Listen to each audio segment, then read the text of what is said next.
There's one thing I've noticed so far: the increase of single mothers in Nigeria can better be imagined than described. And funny enough, these people didn't get themselves pregnant; they were impregnated by men. Okay, now these men are not taking responsibilities and leaving them to suffer at their own peril. Quite a lot of them abscond, leaving the responsibility of taking care of that child solely for the lady and her family. The question that comes to mind is that, can a father actually sue and even claim damages against a man who impregnated his daughter? The short answer is yes. This one will be Nollywood though.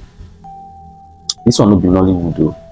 In the Nigerian law, there's what we refer to as the Tort of Seduction. What this means is that if a man seduced an unmarried woman and eventually gets her pregnant, the father of that unmarried woman can sue that man for damages, not for loss of love, but for loss of service.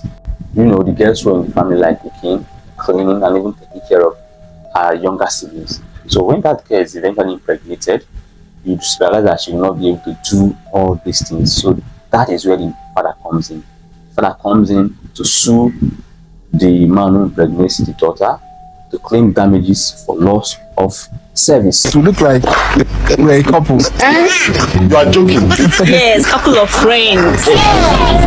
And the father can demand for compensation. As funny as it is, many people do not know that this law exists. The only way the man who impregnates the daughter can avert or reduce or mitigate these damages is simply for him to marry the girl. I know the person that readily comes to your mind. Some girls are for the streets. They've been having sexual relations with several other men. So why should you be the one to pay? Well, if a girl has multiple partners in this regards, it is only the man that is responsible for impregnating that girl that will pay for these damages. Okay, that's where DNA test comes in. So if you happen not to be the man, then you are free to go. The man that eventually gets the girl pregnant will cover up for those damages. Okay, the reason why the courts would grant damages or compensation to the father is because the reduced bride price of the girl in question. Another reason is the child care expenses.